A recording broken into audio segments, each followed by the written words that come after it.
So I'm going to start with my grief, part 1.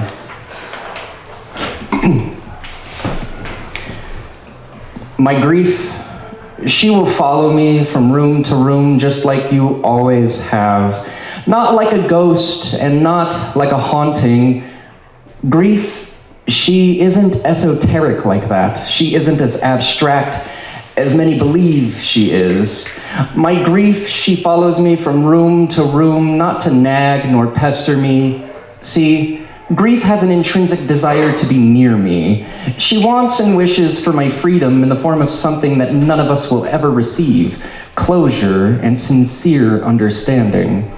Grief sits next to me on the couch, silently watching our favorite shows. Grief has no commentary on this episode. I also have no commentary on this episode. Grief lies next to me in a king-size bed that once sheltered 3. Grief does not drift into sleep until I do, and then she and I have the same dreams. This also happens to mean that grief and I wake up from the same nightmares. Grief feels guilty. She is causing the nightmares.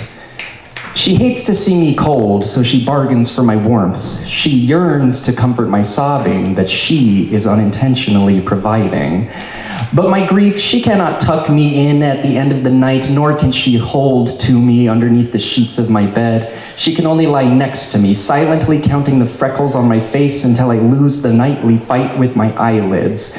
And my grief, she cannot laugh with me when I am in the kitchen at midnight delivering jokes and skits to an audience that left during the intermission, or when I am in the drive-thru of a Wendy's in Pueblo, Colorado doing a silly character voice, or when I am on stage and she has another face that I cannot find in the audience because the house lights are off and she tries not to distract me while I'm performing for others. She sits in the front row, but she does not clap or cheer, because if people noticed my grief, they would hug me with sorrow instead of joy.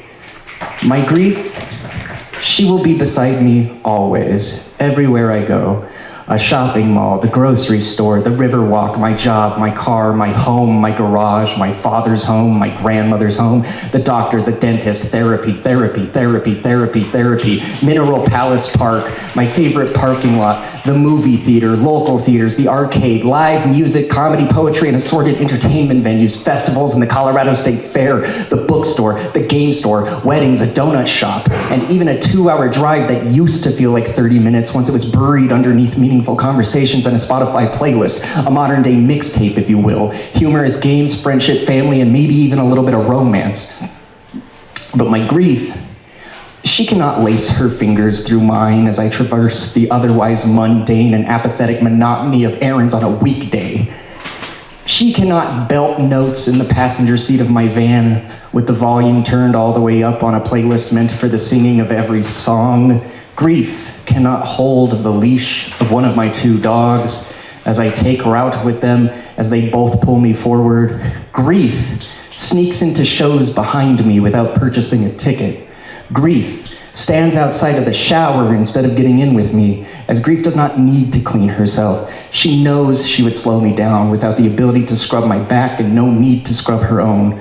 Grief cannot run to one side of the store to gather half of our needs while I stay on the other side of the store to gather the other half of our needs. See, grief has an intrinsic need to be near me. Grief has separation anxiety. Grief annoys me sometimes, though she never intends to. Grief will sometimes show her face in smaller, unexpected ways. An unmade bed, a lonely stuffed animal, a pile of clean clothes. 1 month removed from being removed without being folded.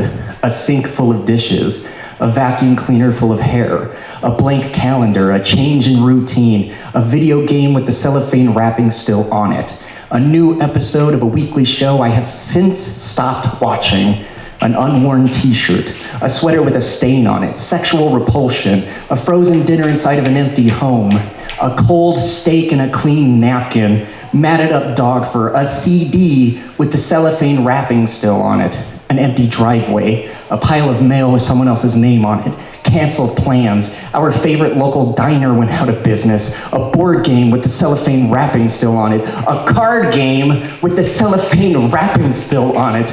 One singular trick-or-treater and an uncarved pumpkin on a holiday done differently. My grief, she has followed me from house to house, from room to room, from funerals to breakups. See, grief has an intrinsic reliance to be near me. Grief doesn't know this because we cannot speak to each other, nor can we touch, hold, comfort, nor kiss. But she might have always been my best friend.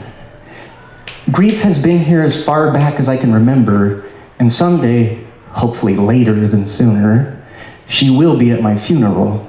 She will sit in the front row, but she will not speak or cry, because if people notice my grief, they will bury me with sorrow instead of joy. Grief has never left my side, and when my loved ones depart from my service, they will all take a little piece of her with them.